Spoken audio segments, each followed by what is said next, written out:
और जो नाम लेकर ठीक नहीं हो रहे वो क्यों नहीं हो रहे? सतगुरु के दरबार में कमी कहे की ना, अनसा मौज ना पावता तेरी चूक चाकरी मां। इसी कारण से उसको लाभ ना मिलेगा तो उसके अंदर कोई दोष है, उसकी कोई सेवा के अंदर समर्पण भाव में कमी है।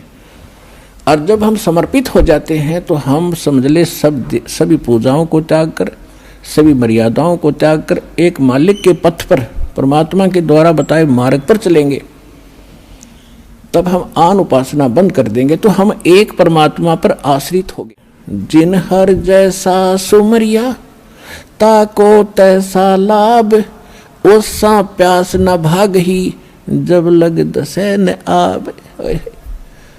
अब जैसे किसी ने कंबल बांट दिए कहीं पर गरीबों में, या कि तो भंडारा लगा दिया, या कोई प्याऊ बनवा दी, कोई धर्मशाला में सहयोग कर दिया, कोई हैंडपंप लगवा दिया, तो ये चीज धर्म की काम है। लेकिन गुरु बिन, यानी गुरु बनाए बिना हम जो भी पुण्य करते हैं वो व्यर्थ बताया। और फिर ये भी कहा है कि जैसे कर्म करेगा वो सारे ही मिलेंगे। अगर यदि आपने पक्षियों को दाने भी डाले हैं वो भी आपके पुण्य में लिखा जाएगा। आपने जानबूझ के कोई चींटी भी मार दी वो आपके पाप में लिखा जाएगा।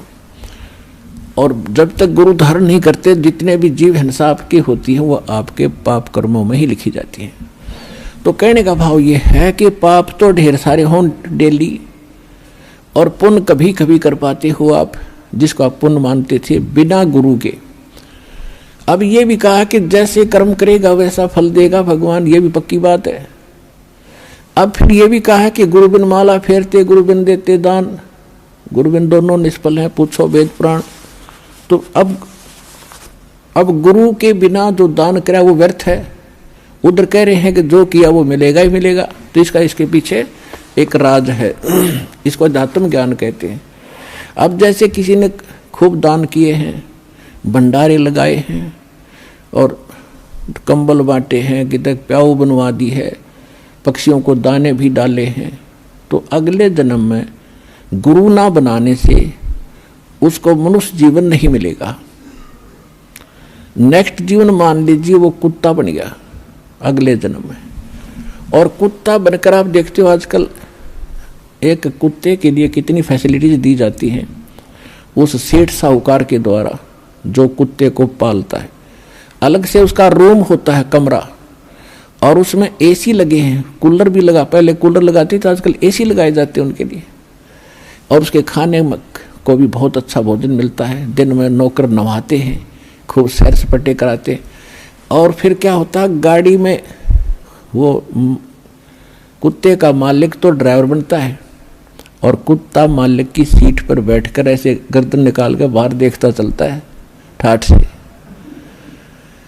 अब उस कुत्ते ने पिछले जन्म में बिना गुरु किए दान धर्म किए वो मालिक ने दे दिए उसको। आम व्यक्ति को भी वो सुविधा उपलब्ध नहीं है जो उस कुत्ते को उपलब्ध है। कार भी है, ड्राइवर भी है, एसी रूम है, खाने को संशोधित भोजन भी है, बहुत बढ़िया आहार है, सारा उसको प्यार मिल रहा है। अब इस जन्म में उसने जो कुछ भी करा था पूर्व जन्मों में वो बगैर गुरु के वो सारा पुण्य दे दिया काल भगवान ने। वो देना पड़ता, जैसे कर्म करेगा वैसा फल तो देगा ही देगा। लेकिन वो सुविधा मिली कुत्ते के जीवन में, और नेक्स्ट जीवन उसका सूअर का होगा। हाँ बताओ, फिर उसने कौन रखा गाड़ी और कारों में अलग रूम बना के। अब क्या मिलेगा उसको। और यदि उस पुण्यात्मा ने गुरु धारण किए होते और फिर दान करता, या तो पार हो जाता, अर्नी मनुष्य जीवन मिलता, ये सुख भी मिलते, और मनुष्य जीवन में फिर भगवान आगे संभालता। उसका नियम है, जो जन मेरी शरण है ताका हूँ दास, और गेल गेल लाग्या फिरूं जब तक धरती आकाश। अब आज ये दो ही विषय है सत्संग के कि एक तो एक बार जो मालिक की शरण में आज आ गया और उसका अकाउंट खुल गया। जैसे कोई रोगी है और डॉक्टरों ने जवाब दे दिया और यहाँ आ गया, वो से तो आते आना नहीं था, वो तो कति फांसी लग गई, सारी तरफ से रास्ते बंद हो लिए, तब यहाँ आ गया। ये भी सौभाग्य उसका, उसको नाम मिल गया। अब जो इस उद्देश्य से आते हैं कि हमारा व्यक्ति ठीक हो जाए, फिर अच्छी बात है, और वो नाम ले गया, उसने भक्ति कर ली और उसकी मृत्यु होगी, तो वो उसका परमात्मा का बच्चा हो गया। अब आपको ये भी बताया था कि इस मंत्र, प्रथम मंत्र के लेने से और कुछ जाप करने से बहुत से मानव जीवन प्राप्त करने योग्य कर्म बन जाते हैं आपके। तो उसकी मृत्यु के तुरंत बाद मृत्यु भी होगी, तो एक कमीज बदल का होगा, कुर्ता पजामा, आते फिर भक्ति मिलेगी। और ऐसे घर में जन्म लेगा जो पहले से भक्ति पर लगे पाओगे उसको। तो हम तो अपने स्वार्थ को काउंट करते हैं कि ये और जीवन धंधा करे, कमावे, और यदि जब इसका कोई इलाज नहीं होता, कितना प्यारा बेटा हो बेटी हो और वो रोगी हो जाती है, ट्रीटमेंट करा के हम थक लेते हैं, तब आप ही कहते हैं भगवान इसकी माटी संगवा ले। अपने पुत्र को भी ये कहना पड़ जाता है भगवान इसने ठा ले तो अच्छा है, दुखी हो रहा है।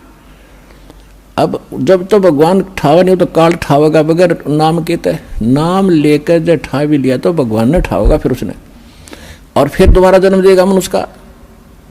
तो पिछले सारे पाप नाश करके उसको नए सिरे से भक्ति प्रारंभ करके उसके 2 जन्म में पारे कर देगा परमात्मा।